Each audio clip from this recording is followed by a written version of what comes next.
Hello everyone, आप सभी लोगों का स्वागत है टीचिंग परीक्षा के आज के इस वीडियो में, जिसके अंदर में फ्रेंड्स हम लोग बिहार की बीपीएससी टीआरई 4.0 की जो एक विशेष हमारी श्रृंखला चल रही है उसको एक कदम आगे बढ़ाएंगे। मैं आप सभी लोगों का हार्दिक स्वागत करता हूं और इसी के साथ में आप लोगों से क्षमा भी चाहता हूं कि थोड़ा सा हम लोगों को विलंब हो गया।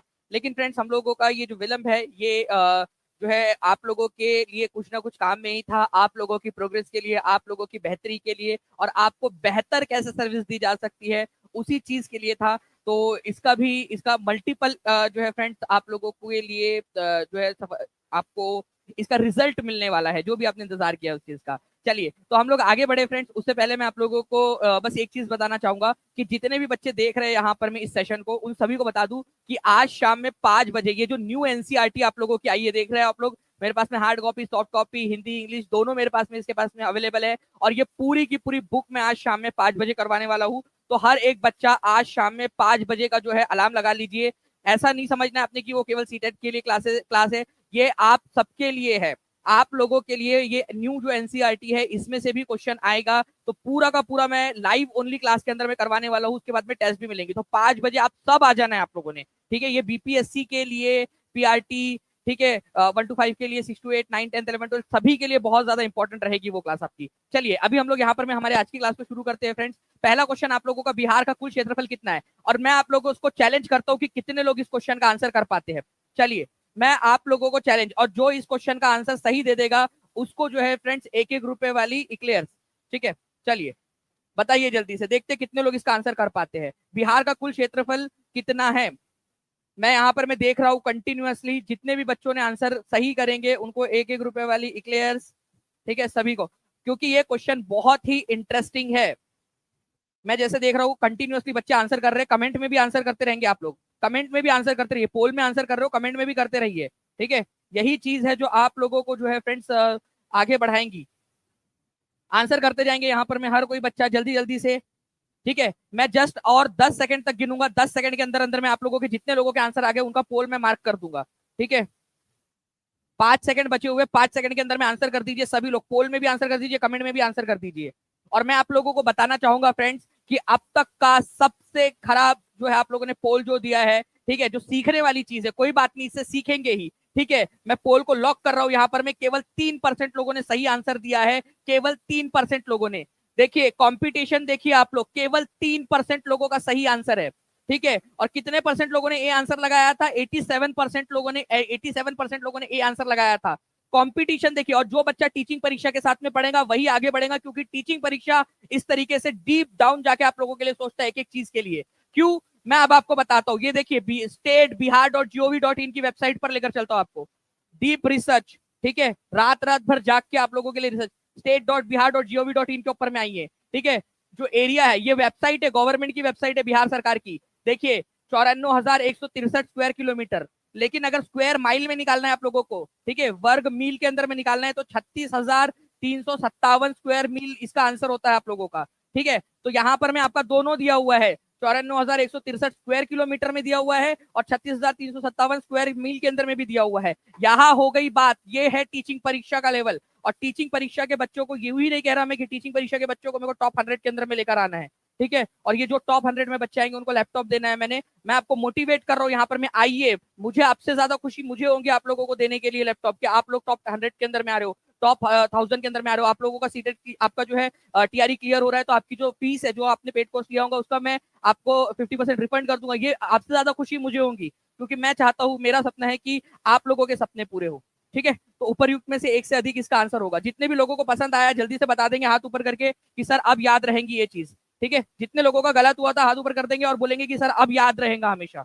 लिख दो, 94,163 स्क्वायर किलोमीटर और 36,357 स्क्वायर माइल, ये दोनों के दोनों आंसर है, इसीलिए उपरयुक्त में से एक से अधिक आंसर हो जाएगा आप लोगों का, ठीक है। अब याद रहेगा हमेशा हमेशा के लिए, बहुत बढ़िया, ठीक है। ऐसे ही क्वेश्चंस आगे में भी हम लोग करते रहेंगे फ्रेंड्स। ये डायरेक्ट गवर्नमेंट की वेबसाइट से आप लोगों के लिए लिया गया क्वेश्चन। अब इस क्वेश्चन का आंसर आप लोग करेंगे फिर से एक बार। How many sub division are there in Bihar and in how many district are they located? Bihar में कितने अनुमंडल है, सब डिवीजन है, और वो कितने जिलों में स्थित है, ठीक है। जल्दी से बता देंगे आप सभी लोग। मैं टीम से रिक्वेस्ट करूंगा कि प्लीज जो है थोड़ा सा फैन को कम कर दे, ताकि कैमरा हमारा ना हिले। गर्मी में मैं मेरे बच्चों के लिए रह लूंगा, ठीक है। लेकिन जो है उनको सही सर्विस जानी चाहिए। ठीक है, चलिए देखिए फ्रेंड्स, यहाँ पर मैं आप लोगों के सेशन को जल्दी जल्दी से लाइक भी करते रहना है आप सभी लोगों ने, और जहां भी शेयर कर सकते हो शेयर जरूर कर देंगे। तो देखिए अनुमंडल कितने हैं बिहार के अंदर में, ये आप लोगों को याद रखना है। अगर हम लोग बात करेंगे फ्रेंड्स कि बिहार के अंदर में अनुमंडल जो है वो है 101, और वो कितने जिलों में है, ठीक है, ये भी आप लोगों को याद रखना है। तो 101 अनुमंडल है और ये 38 जिलों के अंदर में फैले हुए हैं। ठीक है, बी आंसर हो जाएगा यहाँ पर में आप लोगों का। ठीक है, 101 अनुमंडल और 38 जिलों के अंदर में ये फैला हुआ है टोटल पूरा का पूरा।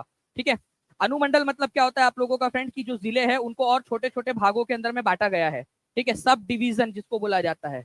ओके, सब डिवीजन अनुमंडल। तो 101 अनुमंडल है जो कि 38 जिलों के 38 जिले हैं और 101 अनुमंडल है, ये याद रखना है। अब ये फिर से बिहार सरकार की वेबसाइट से लिया हुआ डेटा। बिहार में कितने जिले हैं? 38 जिले हैं, 38 डिस्ट्रिक्ट है। इन 38 डिस्ट्रिक्ट के ग्रुप बनाए गए हैं। तो कितने ग्रुप बनाए गए हैं जिनको डिवीजन बोलते हैं? ठीक है, 9 ग्रुप बनाए गए हैं। ठीक है, तो 38 जिले 9 ग्रुप में डिवाइडेड है। आज आप लोगों को एक शॉर्ट मिलेगा, टीचिंग परीक्षा चैनल को हर एक बच्चा जो है सब्सक्राइब करके बेल आइकन दबा देगा। आज आपको एक शॉर्ट मिलेगा बिहार के अंदर में कितने जिले हैं, पूरे जिले कितने डिवीजन है, पूरा एनिमेशन के साथ में मिलने वाला है। ठीक है, पेड बैच में भी मिल जाएगा और यूट्यूब के अंदर में आपका शॉर्ट वाले सेक्शन में भी आ जाएगा। ठीक है, तो डिस्ट्रिक्ट 38 है और 9 डिवीजन, ये पूरा का पूरा एक्सप्लेन किया गया उसके अंदर में आपको शॉर्ट में, आपको याद करवाने के लिए। ठीक है सर, फर्स्ट क्वेश्चन का तरीका बहुत लाजवाब था। कुमारी संध्या रानी जी, बिल्कुल ऐसे ही टीचिंग परीक्षा आगे में भी आपके लिए करवाता रहेगा। ये 38 जिलों को 101 जो है सब डिवीजन के अंदर में बांटा गया, ये याद रखना है आप सभी लोगों ने। ठीक है, चलिए नाउ फ्रेंड्स, अगर मैं आगे बात करूं आप लोगों से, भारत में किस शहर को स्वीट सिटी के नाम से जाना जाता है? ठीक है, कौन है जिसको स्वीट सिटी के नाम से जाना जाता है? सेशन को लाइक भी करते रहेंगे फ्रेंड्स, अगर आपको पसंद आ रहा है, अगर आप चाहते हो कि इसी तरीके के और सेशन करवा दिया जाए आपको। साथ ही साथ मैं आपको बता दूं, आज 5 बजे मैं ये आपकी न्यू एनसीईआरटी पूरा बायलिंगुअल करवाने वाला हूँ। ठीक है, वो नहीं सोचना है आपने कि ये सीटेट के लिए है या कोई और एग्जाम के लिए, आपके लिए है ये आपकी न्यू एनसीईआरटी, पूरे के पूरे क्वेश्चन। ठीक है, आप सभी के सभी बच्चे आना है, आप लोगों ने लाइव ओनली क्लास रहेंगे आपके लिए, इसके बाद में टेस्ट भी मिलेंगी। तो आज 5 बजे वाली जो क्लास है, ठीक है, वो हर किसी के लिए, मतलब आप इवन 70 बीपीएससी की प्रिपरेशन कर रहे होंगे उसके अंदर में भी वो 5 बजे वाली क्लास काम आएंगी आपकी, तो हर किसी बच्चे ने देखना है वो आपको। ठीक है, तो भारत में स्वीट सिटी किसको कहते हैं? तो भाई मुजफ्फरपुर को कहते हैं स्वीट सिटी, ये याद रखना है आप लोगों ने, मुजफ्फरपुर स्वीट सिटी। क्यों? क्योंकि फ्रेंड्स इसके अंदर में लीची का उत्पादन जो है वो बहुत ज्यादा होता है, लीची का शहर, सिटी ऑफ लीची भी इसको कहा जाता है, लीची का शहर मुजफ्फरपुर सिटी बिहार, इसको स्वीट सिटी ऑफ इंडिया कहा जाता है, ये याद रखेंगे आप लोग, बहुत ही इंपॉर्टेंट क्वेश्चन है। ठीक है, यहाँ पर में केवल 54% लोगों ने आंसर दिया था, केवल 54% लोगों ने। देखिए कंपटीशन आप देखिए, इसीलिए सीखना है आप लोगों ने, आगे बढ़ना है आप लोगों ने। तो 54% लोगों ने लिया। अब मैं आपको अब आप लोगों के लिए और बेहतर कर रहा हूं इसको, देखिए पिंक सिटी किसको कहा जाता है? तो जयपुर को कहा जाता है, ये याद रखना है आप लोगों ने। ब्लू सिटी किसको कहते हैं? क्या ये बात किसी को पता है? ब्लू सिटी, ठीक है, नीली नीली नगरी। ठीक है, क्योंकि नीले कलर से जो है बहुत सारे घर एक समय में वहां पर में रंगे हुए थे, आज भी बहुत सारे रंग घर नीले कलर से रंगे हुए हैं। इसको सन सिटी भी कहा जाता है। ठीक है, सूर्य सिटी, ठीक है, सूर्य शहर। तो जोधपुर को कहते हैं, ये याद रखना है आप लोगों ने, ब्लू सिटी। पिंक सिटी बहुत सारे लोगों को पता है, जयपुर है। ठीक है, लेकिन ब्लू सिटी बहुत कम लोगों को पता होता है। ठीक है, अभी इस पर क्वेश्चंस देने वाला हूं, इसीलिए आप लोगों से बोल रहा हूं, और मैं टीम से रिक्वेस्ट करूंगा कि पेड क्लास के अंदर में इमेज वाले सेक्शन में इसको डालकर वहां पर में भी क्वेश्चंस डाल दिया जाए प्लीज। ये हमारे प्यारे बच्चों के लिए उनकी प्रिपरेशन के लिए बहुत आसान हो जाएगा फिर वहां पर में भी करना। ठीक है, इमेज वाले सेक्शन में फ्रेंड्स 7,000 से ज्यादा क्वेश्चन अब तक ऐड हो चुके हैं और कंटिन्यूसली ऐड होंगे। तो जो बच्चा भी प्रिपरेशन करना चाहता है टीचिंग परीक्षा के साथ में, नीचे में नंबर चल रहा है उस पर कॉल या व्हाट्सएप करके आप लोग ज्वाइन हो सकते हो, या ऐप पर चले जाइए टीचिंग परीक्षा के। सिटी ऑफ लेक शहर, झीलों का शहर, दो शहरों को इसकी जो है संज्ञा दी गई है, उदयपुर को और भोपाल को भी झीलों का शहर कहा जाता है। ठीक है, Manchester of India, Manchester city of India, ठीक है, मैनचेस्टर ऑफ इंडिया, भारत का मैनचेस्टर। अहमदाबाद को एनसीईआरटी के अंदर में दिया हुआ है, ये एनसीईआरटी के अंदर में दिया हुआ है फ्रेंड्स, मैनचेस्टर वाला पॉइंट। ठीक है, Boston of India, India first world heritage, ठीक है, इंडिया का पहला वर्ल्ड हेरिटेज सिटी, कोई शहर को वर्ल्ड हेरिटेज घोषित कर दिया गया था, अहमदाबाद को किया गया था। डायमंड सिटी सूरत को, लीची की भूमि स्वीट सिटी मुजफ्फरपुर को। ठीक है, बाकी जो है friends city of 7 island, 7 island से मिलकर बना है। गेटवे ऑफ इंडिया कहां पर में है? गेटवे ऑफ इंडिया मुंबई में है, तो इसको गेटवे ऑफ इंडिया भी कहा जाता है। भारत की वित्तीय राजधानी, ठीक है, भारत की राजधानी तो ऐसे न्यू दिल्ली है, लेकिन भारत की वित्तीय राजधानी की संज्ञा मुंबई को दी गई है, ये याद रखेंगे आप लोग। ओके, अब चलिए, अब मैं फास्ट फॉरवर्ड क्वेश्चन पूछूं आप लोगों से, तैयार है? हाथ ऊपर कर दीजिए, इसके ऊपर में बेस्ड क्वेश्चन पूछूंगा आपसे। ठीक है, जैसे हमारे इसमें भी होता है ऐप के ऊपर में जब आपको इमेज दी जाती है, आप इमेज देखते हो और इमेज देखने के बाद में तुरंत आप टेस्ट देते हो, और जितने बार चाहो उतने बार टेस्ट दे सकते हो। ठीक है, चलिए जल्दी जल्दी से देखते हैं आप लोगों का। पिंक सिटी के नाम से किसको जाना जाता है? एकदम फास्ट। ठीक है, 5 सेकंड के अंदर में आप लोगों का आंसर आ जाना चाहिए। मैं टीम से रिक्वेस्ट करूंगा कि पोल ना दिया जाए, बच्चे कमेंट के अंदर में आंसर कर देंगे। ठीक है, क्योंकि इतना समय नहीं बचेगा वहां पर में। 5 सेकंड के अंदर में आप लोगों ने आंसर करना है जल्दी जल्दी से। ठीक है, तो आप लोगों का आंसर हो जाएगा फ्रेंड जयपुर। ओके, और जोधपुर को जो है वो ब्लू सिटी के नाम से जाना जाता है, ब्लू सिटी।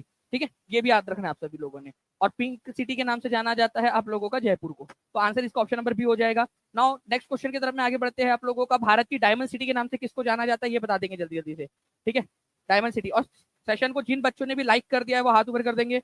ठीक है, कि सर हमने लाइक कर दिया, हमने हमारा योगदान दे दिया, क्योंकि काफी सारे बच्चे देख रहे हैं। मैं चाहूंगा कि हर एक बच्चा अपना अपना योगदान यहाँ पर में देते रहे। ठीक है, भारत की डायमंड सिटी जो है फ्रेंड सूरत को कहा जाता है, ये याद रखना है। सूरत जो है आप लोगों का कौन से नदी के किनारे पर है? रिवर, क्योंकि यहाँ पर में फ्रेंड्स एक सेशन हुआ था, वो बताना चाहूंगा आपको। ये ताप्ती नदी के किनारे पर है, ताप्ती या तापी नदी के किनारे पर है। इंडियन नेशनल कांग्रेस का 1907 का सेशन यहाँ पर में हुआ था, जहां पर में कांग्रेस में बंटवारा हो गया था। ठीक है, तो 1907 का ये मैंने आपको पेड क्लास के अंदर में पूरा पढ़ाया हुआ है।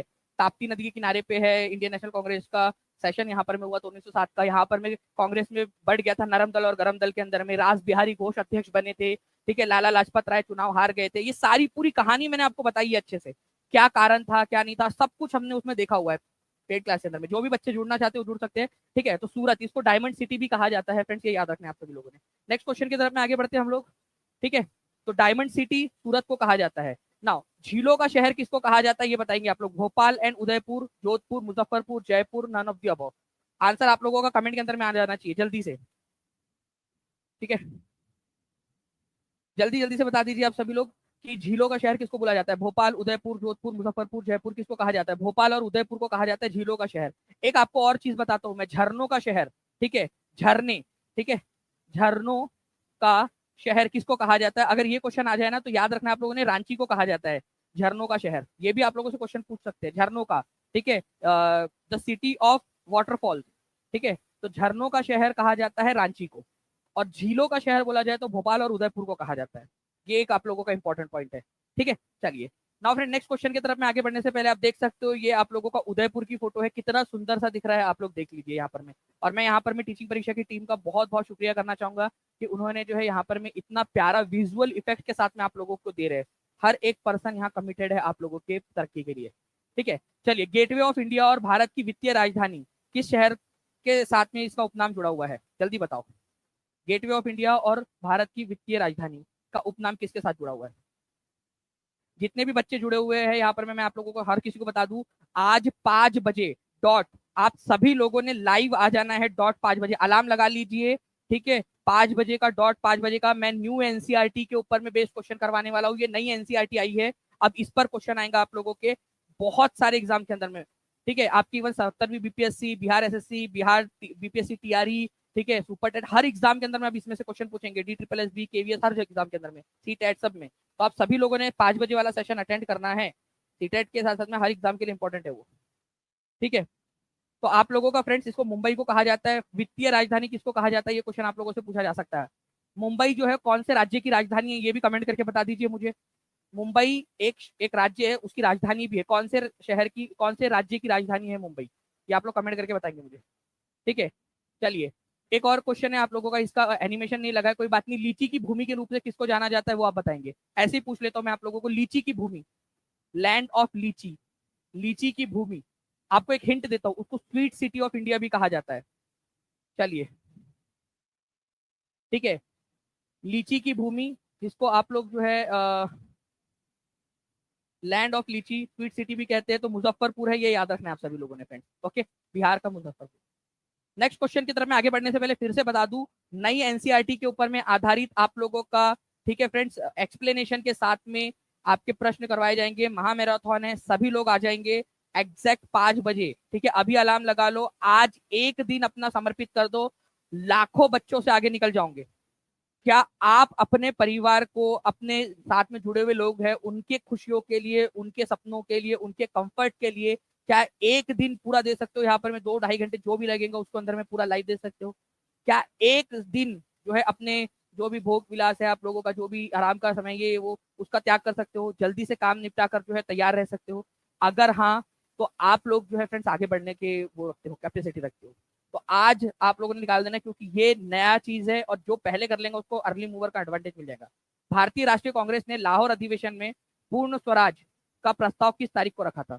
अब देखिए, बहुत सारे लोगों को पता है कि भारतीय राष्ट्रीय कांग्रेस ने, ठीक है, अपने लाहौर अधिवेशन के अंदर में, ठीक है, लाहौर अधिवेशन 1929 के अंदर में पूर्ण स्वराज का प्रस्ताव रखा था।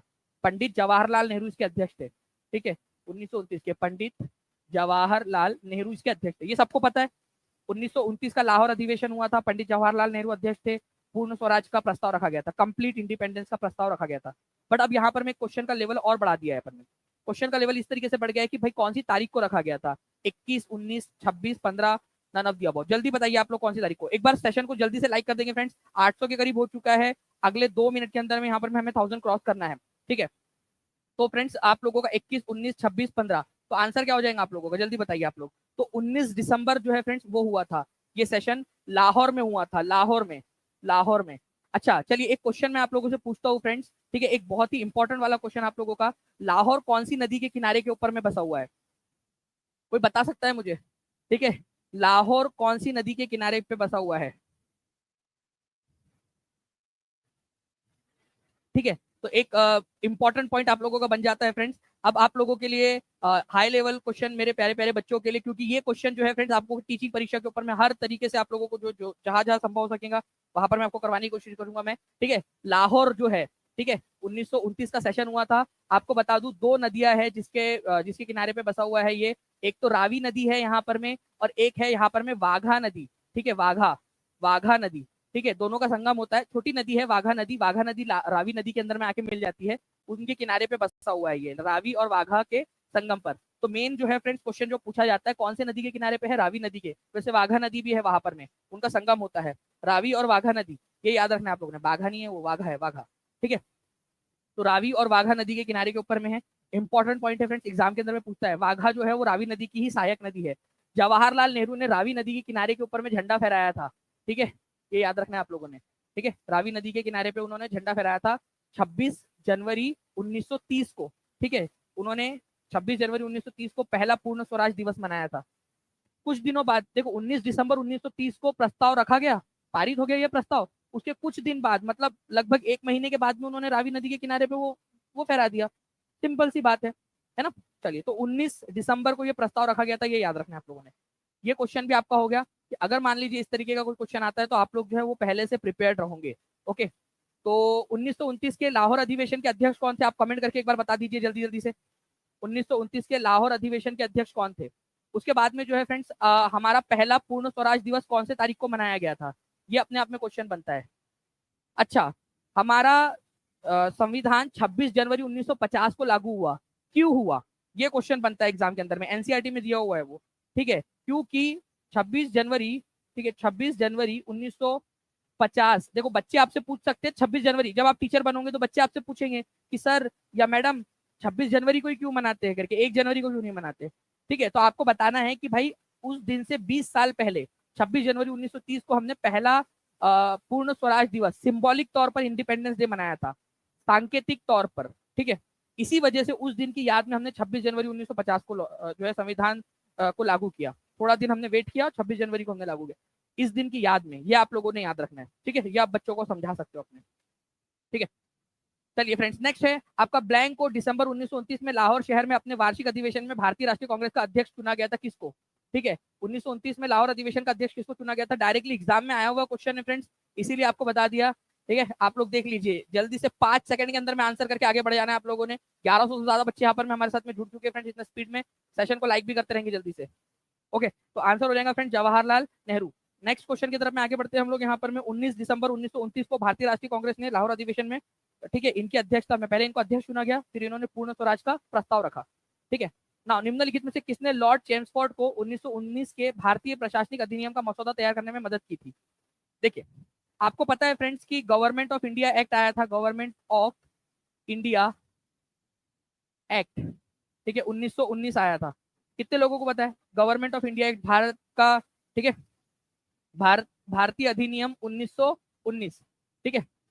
उसी के अंदर में भारतीय प्रशासनिक अधिनियम, ठीक है, इंडियन एडमिनिस्ट्रेटिव एक्ट भी बनाया गया था उसी के अंतर्गत, ठीक है, उसी के साथ में, ठीक है, इंडियन एडमिनिस्ट्रेटिव एक्ट 1919। तो उस इनमें से किसने उनकी मदद की थी बनाने में, मतलब हेल्प की थी कि भाई आप उनके जो है, मतलब वो बेसिकली जो secretary of state of India थे ना, उनके काउंसिल के अंदर में अंडर सेक्रेटरी थे वो, ठीक है, तो उन्होंने मदद की थी बनाने में, ठीक है।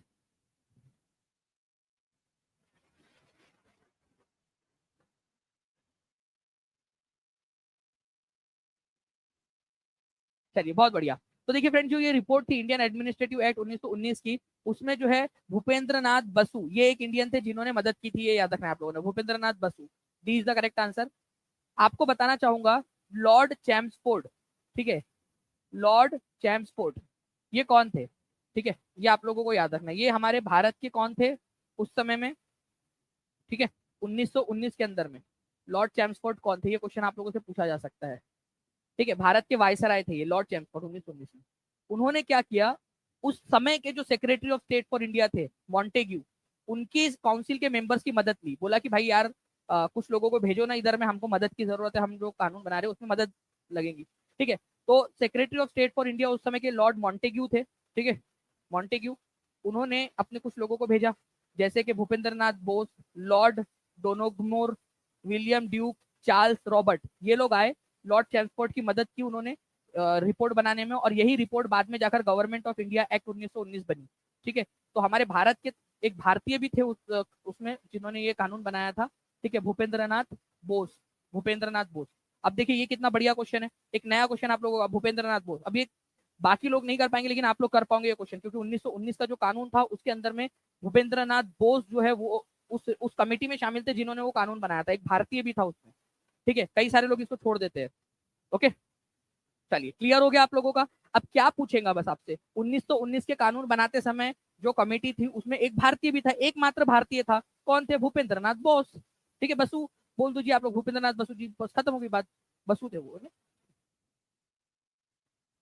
देखिए अविश्वास प्रस्ताव को लोकसभा में कम से कम कितने सदस्य, वो ना आप लोगों को याद रखना है, बसु थे वो, ठीक है, वो दो जगह पे आ गया, वो बसु थे, भूपेंद्र नाथ बसु। ना अविश्वास प्रस्ताव को लोकसभा में कम से कम कितने सदस्यों का समर्थन होना चाहिए। अब देखिए अविश्वास प्रस्ताव क्या होता है, मान लीजिए कि सरकार है हमारी, ठीक है, अभी कौन सी सरकार है, मोदी सरकार है, ओके, मोदी जी की सरकार है। अब मान लो कि इनके पास में मेजोरिटी है या नहीं, क्योंकि आप लोगों का 272 जो है वो संख्या होना जरूरी है लोकसभा में। अब इनके पास है या नहीं ये जानने के लिए लोकसभा में, ठीक है, लोकसभा में अविश्वास प्रस्ताव लाया जा सकता है। अगर 272 लोगों ने कम से कम सरकार के पक्ष में वोट दे दिया तो वो प्रस्ताव जीत जाएंगे, मतलब सरकार बरकरार रहेगी। लेकिन अगर मान लो कि 272 से कम लोग हो गए, ठीक है, तो क्या होगा, वो सरकार गिर जाएंगी, ठीक है, मोदी जी की सरकार गिर जाएगी।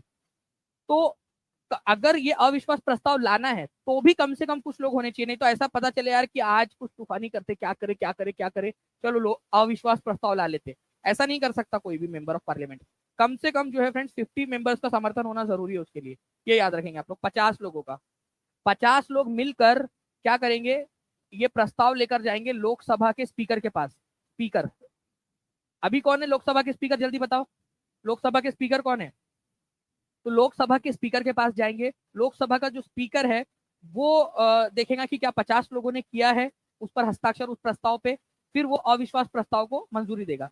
एक बार अविश्वास प्रस्ताव लाने के बाद में अगर मान लो अविश्वास प्रस्ताव गिर जाता है, सरकार 272 नंबर उसको मिल जाते हैं, अगले 6 महीने तक अविश्वास प्रस्ताव नहीं लाया जा सकता।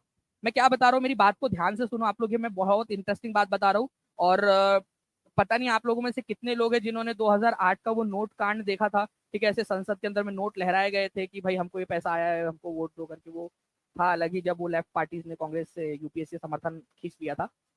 उस समय में मैंने वो पूरी लोकसभा टीवी हुआ, अब तो संसद टीवी हो गया, पहले लोकसभा टीवी राज्यसभा टीवी अलग अलग हुआ करता था, मैंने पूरा लाइव देखा था वो टेलीकास्ट में, क्योंकि बहुत लंबे समय के बाद में अविश्वास प्रस्ताव आया था और एकदम वेज पे था कि एकदम या तो सरकार गिर जाएंगी या तो सरकार बच जाएंगी, ऐसा था। सरकार बच गई थी वैसे, ठीक है।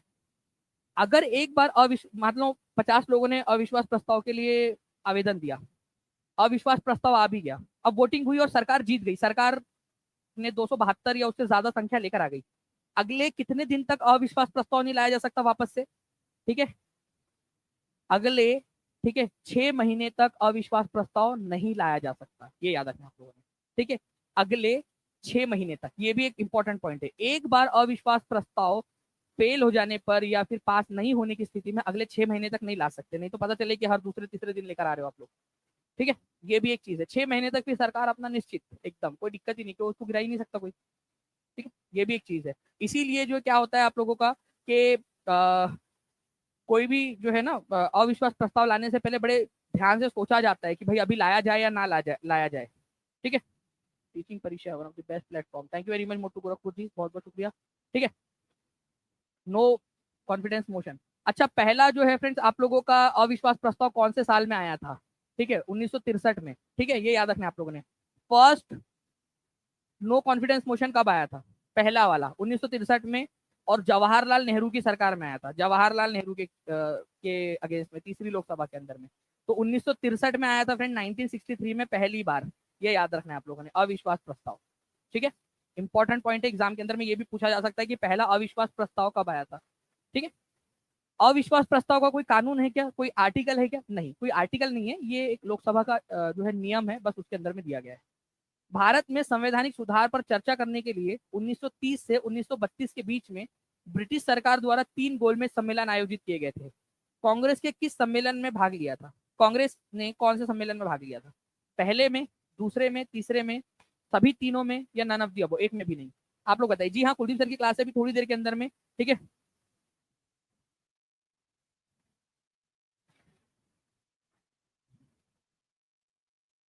ब्यूटी कुमारी जी, दोनों इसमें लिखा हुआ होता है तो प्लीज आप उसमें कर लीजिएगा। देखिए, तो भारत में संवैधानिक सुधार पर चर्चा करने के लिए 1930 से 1932 के बीच में भारतीय जो ब्रिटिश सरकार थी उन्होंने गोलमेज सम्मेलन आयोजित किया था। केवल सेकंड वाले में गए थे। देखो, फर्स्ट वाला कब हुआ था? 1930 में हुआ था। ठीक है, द्वितीय वाला 1931 में हुआ था। ठीक है, और तृतीय वाला 1932 में हुआ था। ठीक है, तो कांग्रेस केवल सेकंड वाले में गई थी, फर्स्ट वाले में उन्होंने बहिष्कार किया था, गए नहीं थे, और तीसरे वाले में तो बेइज्जती हो गई। कैसी हुई थी बेइज्जती? बुलाया ही नहीं। ठीक है, तो तीसरे वाले में बुलाया ही नहीं था कांग्रेस को, तो कांग्रेस केवल सेकंड वाले में गई थी, कांग्रेस की तरफ से महात्मा गांधी गए थे। ठीक है, चलिए जल्दी जल्दी से फ्रेंड्स, हमारे पास में केवल 6 मिनट बचे हुए हैं, जल्दी से आप सभी लोग, जितने भी बच्चे जिन्होंने सेशन को लाइक नहीं किया, जल्दी से लाइक कर देंगे। और मैं आपको फिर से एक बार बता दूं, जितने भी बच्चे देख रहे हैं, आप सभी लोगों के लिए न्यू एनसीईआरटी, हर एक बच्चा, जो बच्चा अपने आप को आगे बढ़ाना चाहता है, अपने सपने पूरे करना चाहता है और छोटी सी मेहनत करने के लिए तैयार है, आज 5 बजे लाइव आ जाएगा। ये पूरी की पूरी जो है फ्रेंड्स बायलिंगुअल, हिंदी इंग्लिश दोनों के अंदर में, क्वेश्चंस के साथ में, एक्सप्लेनेशन के साथ में, प्रूफ के साथ में आपको करवाने वाला हूँ। ठीक है, आज का एक दिन अपने आप को समर्पित कर दो, अपने परिवार को समर्पित कर दो कि आज आपने अपनी मेहनत करनी है, आप अपने आप के लिए थैंकफुल रहोगे आगे में। ठीक है, चलिए, तो ये आपको याद रखना है फ्रेंड। नेक्स्ट क्वेश्चन की तरफ में हम लोग आगे बढ़ते हैं। 1923 में इंकलाब, ठीक है, इंकलाब लाहौर से संपादक कौन थे? इंकलाब नाम से एक अखबार निकलता था लाहौर से। ठीक है, उसके संपादक कौन थे? बताइए जल्दी से, डायरेक्ट क्वेश्चन आ सकता है। इंकलाब नाम से एक अखबार था, उसके संपादक कौन थे? लाहौर से चलता था ये, गवर्नमेंट कॉलेज था पेशावर के अंदर में, वहां से वो उसके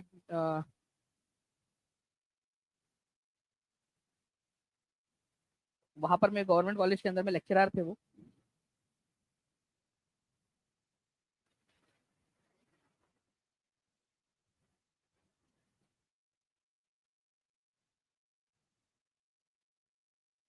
चलिए, उन्होंने जो है फ्रेंड्स लाहौर नेशनल कॉलेज की भी स्थापना की थी। तो आंसर क्या हो जाएगा? गुलाम हुसैन। ठीक है, इंकलाब, गुलाम हुसैन, नाम गुलाम था लेकिन वो गुलाम नहीं रहना चाहते थे। गुलाम हुसैन जो थे उन्होंने इंकलाब जो है नाम से अखबार निकाला था, ये याद रखना है, B is the correct answer.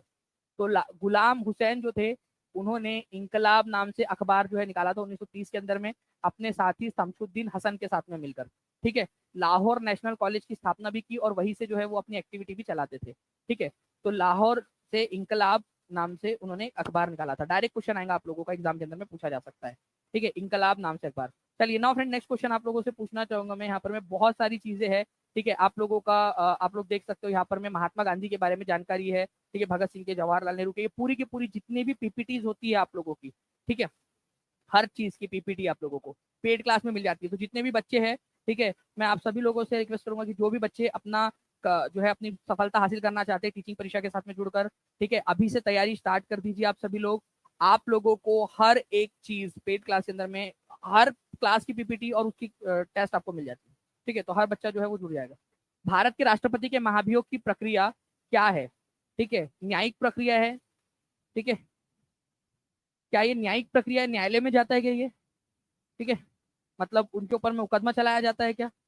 Quasi judicial process है, अर्ध न्यायिक प्रक्रिया है, ठीक है, लेजिस्लेटिव प्रोसीजर है, विधायी प्रक्रिया है, मतलब कोई कानून पास करके उनको हटाया जाता है, एग्जीक्यूटिव प्रोसीजर है, कार्यकारी प्रक्रिया है। देखिए, मैं आपको बताता हूँ फ्रेंड्स की जो भारत के राष्ट्रपति है उनको हटाने की जो बात है महाभियोग, अगर उनको हटाना है राष्ट्रपति को, तो आर्टिकल नंबर कौन सा है महाभियोग का राष्ट्रपति को हटाने का? ये बहुत इंपॉर्टेंट क्वेश्चन है, अपने आप में एक इंपॉर्टेंट हो जाता है, अपने आप में इंपॉर्टेंट क्वेश्चन है, ठीक है। तो आर्टिकल नंबर 61 जो है फ्रेंड्स ये बात करता है इसकी महाभियोग की, ये याद रखेंगे आप सभी लोग, आर्टिकल नंबर 61, ठीक है।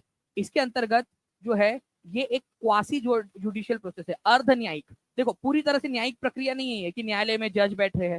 क्या होता है, लोकसभा और राज्यसभा मिलकर फैसला लेती है। पहले मान लो अगर लोकसभा में प्रस्ताव आया है तो राज्यसभा उसकी जांच करती है, ठीक है, जज वगैरह नहीं होते, राज्यसभा एक कमेटी बनाती है उसकी जांच करती है। अगर राज्यसभा ने वो महाभियोग लेकर आया है तो लोकसभा उसकी जांच करेगी। तो इस तरीके से ये न्यायिक प्रक्रिया भी हो गई, जांच हो गई इसके अंदर में। राष्ट्रपति को अपना जो है वो बात रखने का अधिकार भी दिया जाता है।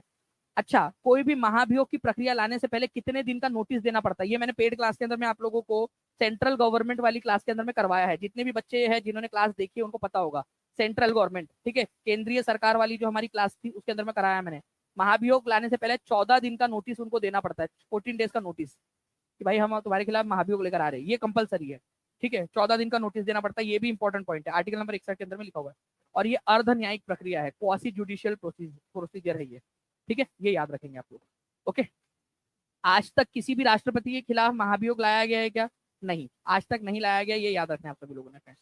ओके, चलिए, इंपॉर्टेंट पॉइंट है, ठीक है। और मैं आपको फिर से बता दूं फ्रेंड्स कि आज 5 बजे सभी लोग रेडी है, अभी के अभी इस क्लास के बाद में आप लोगों ने जाना है, उस सेशन को लाइक कर देना है, नोटिफाई का बटन दबा देना है, और 5 बजे का अलार्म लगा के रख लो हर कोई बच्चा। देखो, भूलना नहीं है आप लोगों ने, ये आपके जिंदगी का एक इंपॉर्टेंट फैसला है, एक इंपॉर्टेंट जो है मोड़ है, इसको नहीं भूलना है आप लोगों ने, ठीक है। ये वही बात हो जाएंगी कि एग्जाम के दिन एग्जाम देना भूल गए करके, वैसे वाली बात हो जाएंगी। तो आज हर कोई 5 बजे आ जाएगा।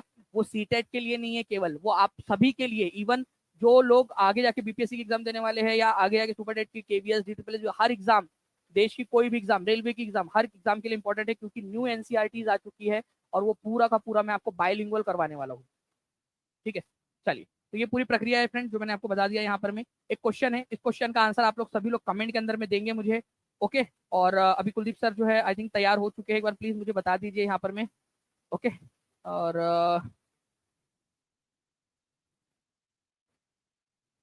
जी, चलिए, तो यहाँ पर मैं जो है फ्रेंड्स और 2-3 क्वेश्चन हम लोग ले सकते हैं सर जो है, और आप लोगों का जो है कर रहे हैं यहाँ पर मैं अभी तैयारी और कुछ क्वेश्चन की, ठीक है, आप लोगों के लिए बेहतरीन क्वेश्चन बनाने की। तो आप लोग इसका आंसर आप लोग कमेंट के अंदर में दोगे मुझे सभी लोग, जल्दी जल्दी से, ठीक है। नेक्स्ट क्वेश्चन की तरफ में हम लोग आगे बढ़ते हैं फ्रेंड्स आप लोगों के, ठीक है। पूरा का पूरा पीपीटी आपको पेड क्लास के अंदर में पीपीटी जो है वो सारी मिल जाती है, ठीक है, हर बच्चों को।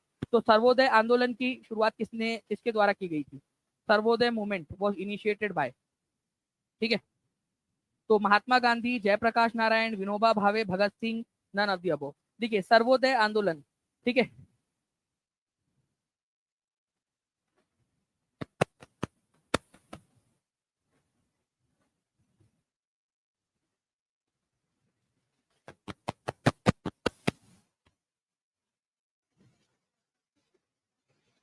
बहुत बढ़िया। देखिए फ्रेंड्स, अगर मैं सर्वोदय आंदोलन की बात करूं तो सर्वोदय आंदोलन जो है ये मानव अधिकार और सभी लोग, चाहे पिछड़े से पिछड़ा व्यक्ति हो, जो गरीब से गरीब व्यक्ति हो, हर किसी का जो है विकास होना चाहिए, हर किसी का जो है उसका डेवलपमेंट होना चाहिए, उसके लिए विनोबा भावे जी ने इसकी शुरुआत की थी, ठीक है, ये याद रखेंगे आप सभी लोग। तो विनोबा भावे जी ने इसकी शुरुआत की थी, बाद में जयप्रकाश नारायण जी भी उससे जुड़े, लेकिन बाद में जुड़े। एक्चुअल में इसकी शुरुआत किसने की, ये क्वेश्चन जो पूछा गया ना, तो आंसर होगा विनोबा भावे, ठीक है। तो आप लोगों से डायरेक्टली ये क्वेश्चन पूछा जा सकता है, डायरेक्ट डायरेक्ट क्वेश्चन है, सर्वोदय आंदोलन की शुरुआत किसने की थी? तो आप लोगों को याद रखना है, आंसर इसका हो जाएगा डायरेक्ट डायरेक्ट आप लोगों का, ठीक है, विनोबा भावे। विनोबा भावे जो है फ्रेंड्स, इनके बारे में और क्या क्या चीजें आप लोगों को पता है ये भी बताते चलिए आप सभी लोग, ठीक है।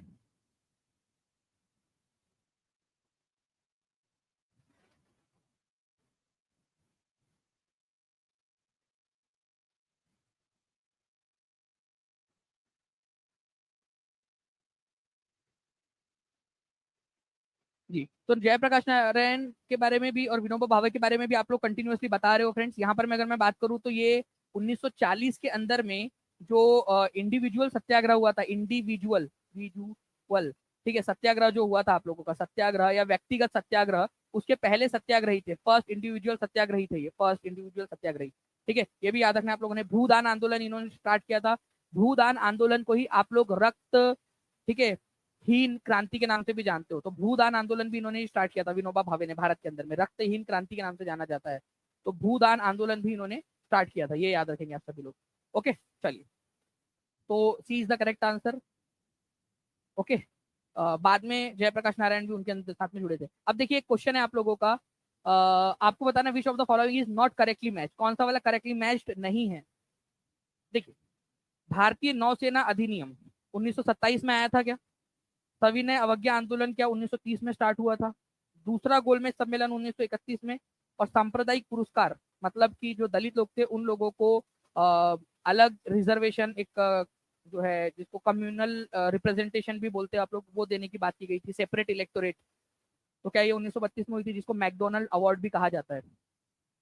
देखिए फ्रेंड्स, अगर मैं बात करूं आप लोगों से यहाँ पर में, ठीक है, इन सारी की सारी चीजों की, तो उनमें से आप लोगों का जो आंसर है वो क्या होगा, जल्दी से बताइए आप लोग। ऑप्शन एलिमिनेट करके भी आप लोग कर सकते हैं।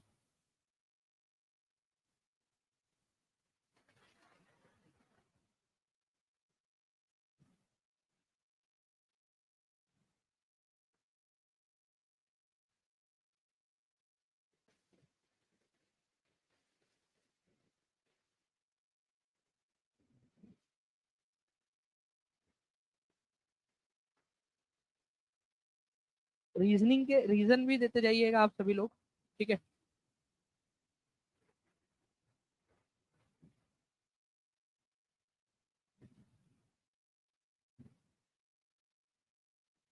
एक ऑप्शन और जोड़ लीजिए आप लोग यहाँ पर, मैं फिफ्थ वाला, ठीक है, नोटा, ठीक है, नन ऑफ दी अबव भी जोड़ लेंगे आप लोग।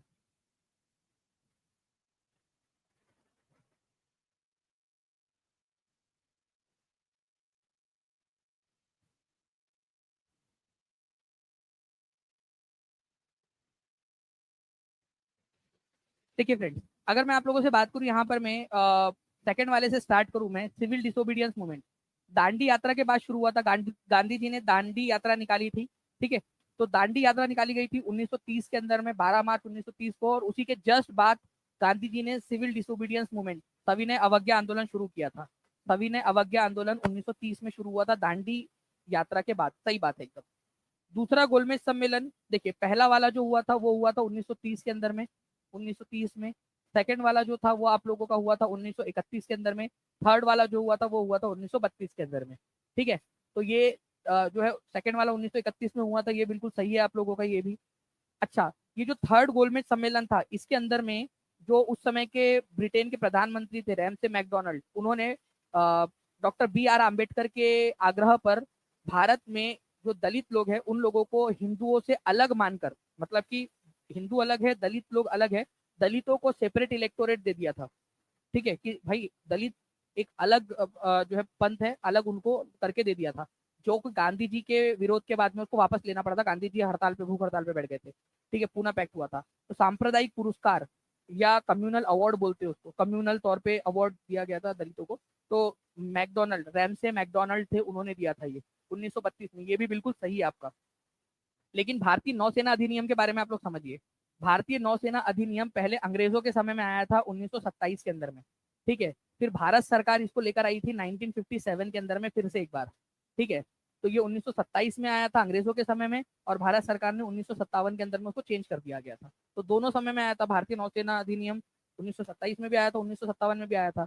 इसी वजह से जो है फ्रेंड्स, यहाँ पर में सारे के सारे सही है, आपका आंसर जो है नोटा हो जाएगा, नन ऑफ द अबव। कोई भी यहाँ पर में ऐसा नहीं है जो मेल नहीं खाता, ठीक है, कोई भी ऐसा नहीं है जो मेल नहीं खाता, ये आप लोगों ने याद रखना था। देखो, इंडियन नेवी एक्ट 1927 में आया था, ठीक है, और साथ ही साथ 1957 में भी आया था, 1957 के अंदर में भी, ठीक है, ठीक है, 1957 में भी आया था एक बार, ठीक है। 1927 में अंग्रेजों के समय में, और 1957 में भारत सरकार इसको चेंज कर दी थी। सिविल डिसोबीडियंस मूवमेंट 1930 में स्टार्ट हुआ था। सेकेंड राउंड टेबल कॉन्फ्रेंस 1931 में हुआ था। कम्युनल अवार्ड 1932 में जो है वो हुआ था आपका, ठीक है। तो इंडियन नेवी एक्ट, तो आंसर आप लोगों का यहाँ पर मैं ऑप्शन नंबर 5 या ई जो भी आप लोग लगाना चाहो नोटा हो जाएगा यहाँ पर मेरा नव दिया वो। ठीक है, समझ में आ गया आप लोगों को। तो इस तरीके से जो है फ्रेंड्स आप लोगों का जो भी चीजें है, ठीक है, उसको अलग अलग तरीके से आपको याद करवाने की जो जिम्मेदारी है वो मेरी है आप लोगों की। तो नोटा मैंने यहाँ पर मैं जोड़ दिया आप लोगों का, क्योंकि 1927 में और 1957 में दोनों बार ये आया था आप लोगों का, ये याद रखना है आप लोगों ने। इंपॉर्टेंट पॉइंट है, एग्जाम के अंदर में आप लोगों से पूछा जा सकता है। ठीक है, नाउ फ्रेंड अब देखिए आप लोगों को एक चीज पता है कि चित्तरंजन दास और मोतीलाल नेहरू, इन्होंने 1923 के अंदर में स्वराज पार्टी का गठन किया था। कितने लोगों को ये बात पता है? ठीक है, कांग्रेस के अंदर में ही उन्होंने स्वराज पार्टी का गठन किया था। तो स्वराज पार्टी के सबसे मेन नेताओं में थे चित्तरंजन दास और मोतीलाल नेहरू। ठीक है, तो इन्होंने जो है फ्रेंड्स स्वराज पार्टी का जब गठन किया तो उनका मेन उद्देश्य क्या था? देखो, कांग्रेस ने बोला था कि हम चुनाव नहीं लड़ेंगे। कांग्रेस जो है वो इलेक्शन नहीं लड़ना चाहती थी। इलेक्शन जो उस समय के इलेक्शन होते थे, ठीक है, इलेक्शन नहीं लड़ना चाहती थी। बट चित्तरंजन दास और मोतीलाल नेहरू चाहते थे कि हम इलेक्शन लड़े। ठीक है, तो वो इलेक्शन लड़ने के पक्ष में थे, इलेक्शन लड़ने के पक्ष में थे। मैक्सिमम लोग कांग्रेस के इलेक्शन नहीं लड़ना चाहते थे, कुछ लोग थे जो इलेक्शन लड़ना चाहते थे। तो इन्होंने जो है स्वराज पार्टी की स्थापना इसलिए की थी ताकि जो प्रांतीय जो परिषदें हैं उनके चुनाव के अंदर में हिस्सा ले सके, to participate in the election. क्योंकि कांग्रेस का ऑफिशियल स्टैंड ये था कि हम लोग चुनाव में भाग नहीं लेंगे। तो चुनाव में भाग लेने के लिए उन्होंने ये कदम उठाया था, ये याद रखना है आप लोगों ने। ठीक है, तो कांग्रेस खिलाफत स्वराज पार्टी, इसकी इन्होंने घोषणा की थी 1922 के अंदर में। लेकिन जो है फ्रेंड्स इन्होंने इसकी जो स्थापना हुई थी वो हुई थी 1923 के अंदर में, ये याद रखना है आप लोगों ने। ठीक है, 1923 के अंदर में। तो 1 जनवरी 1923 को ऑफिशियली इसका माना जाता है कि भाई स्वराज पार्टी की स्थापना की थी, जिसका पूरा नाम था कांग्रेस खिलाफत स्वराज पार्टी। ठीक है, ये याद रखना है आप लोगों ने, कांग्रेस खिलाफत स्वराज पार्टी के नाम से उसको जाना जाता है। ठीक है, चित्तरंजन दास उसके अध्यक्ष थे, मोतीलाल नेहरू इसके सेक्रेटरी थे, पहले महासचिव थे, अजमल खान भी इनके साथी थे, वन ऑफ दी साथी। ठीक है, ये याद रखना। ओके,